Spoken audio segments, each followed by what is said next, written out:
5 साल की बेटी बाजार में गोलगप्पे खाने के लिए मचल गई। किस भाव से दिए भाई? पापा ने सवाल किया। गोलगप्पे वाले ने जवाब दिया, 10 रुपए के 8 दिए साहब। पापा को मालूम नहीं था गोलगप्पे इतने महंगे हो गए हैं। जब वे खाया करते थे तब तो 5 रुपए के 10 मिला करते थे। पापा ने जेब में हाथ डाला, 15 रुपए बचे थे। बाकी रुपए घर की जरूरत का सामान लेने में खर्च हो गए थे। उनका गांव शहर से दूर है। 10 रुपए तो बस के किराए में लग जाने हैं। नहीं भाई, 5 रुपए में 10 दो तो ठीक है, वरना नहीं लेने। ये सुनकर बेटी ने मुंह फुला लिया और बोली, अरे अब चलो भी पापा, नहीं लेने इतने महंगे। पापा के माथे पर चिंता की लकीरें उभर आई। अरे खा लेने दो ना साहब, अभी आपके घर में है तो आपसे लड़कर भी खा सकती है। कल को पराए घर चली गई तो पता नहीं ऐसे मचल पाएगी या नहीं, तब आप भी तरसोगे बिटिया की फरमाइश पूरी करने को। गोलगप्पे वाले के शब्द थे तो चुभने वाले, पर उन्हें सुनकर पापा को अपनी बड़ी बेटी की याद आ गई, जिसकी शादी उन्होंने 3 साल पहले एक खाते पीते पढ़े लिखे परिवार में की थी।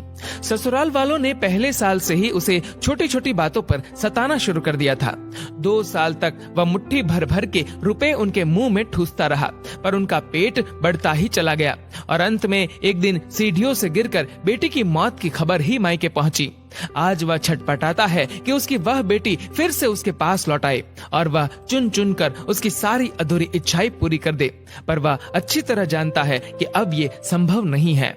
दे दूं क्या बाबूजी? गोलगप्पे वाले की आवाज से पापा की तंद्रा टूटी। गोलगप्पे वाले से बोले, रुको भाई 2 मिनट। पास ही में किराने की दुकान थी जहां से उन्होंने घर के लिए जरूरत का सामान खरीदा था। वे तुरंत उस दुकान पर गए और खरीदी गई 5 किलो चीनी में से 1 किलो चीनी वापस की तो 40 रुपए जेब में बढ़ गए। फिर ठेले पर आकर पापा ने डबडबाई आंखें पोंछते हुए कहा, अब खिला दे भाई। हाँ, तीखा जरा कम डालना, मेरी बिटिया बहुत नाजुक है। ये सुनकर 5 वर्ष की गुड़िया जैसी बेटी की आंखों में चमक आ गई और उसने पापा का हाथ कसकर पकड़ लिया। जब तक बेटी हमारे घर है उसकी हर इच्छा जरूर पूरी करे, कोशिश करे उसे हर संभव खुशी देने की। क्या पता शादी के बाद उसकी कोई इच्छा पूरी हो पाए या ना हो पाए।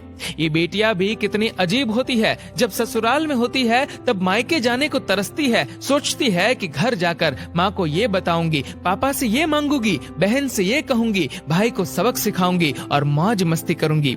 लेकिन जब सच में मायके जाती है तो एकदम शांत हो जाती है, किसी से कुछ भी नहीं बोलती, बस माँ बाप भाई बहन से गले मिलती है, बहुत खुश होती है, भूल जाती है कुछ पल के लिए पति और ससुराल, क्योंकि एक अनोखा प्यार होता है मायके में, एक अजीब कशिश होती है मायके में। ससुराल में कितना भी प्यार मिले, माँ बाप की एक मुस्कान को तरसती है ये बेटियां। ससुराल में कितना भी रोए पर मायके में एक भी आंसू नहीं बहाती ये बेटियां, क्योंकि बेटियों का एक भी आंसू माँ बाप भाई बहन को हिला देता है, रुला देता है। कितनी अजीब है ये बेटियां, कितनी नटखट है ये बेटियां, भगवान की अनमोल देन है ये बेटियां। हो सके तो बेटियों को बहुत प्यार दे, उन्हें कभी भी न रुलाए, क्योंकि ये अनमोल बेटी 2 परिवार जोड़ती है, 2 रिश्तों को साथ लाती है अपने प्यार और मुस्कान से।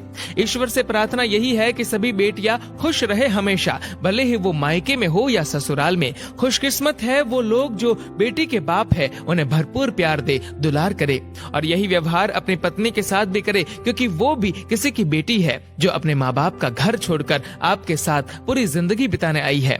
उसके पिता की सारी उम्मीदें सिर्फ और सिर्फ आपसे है।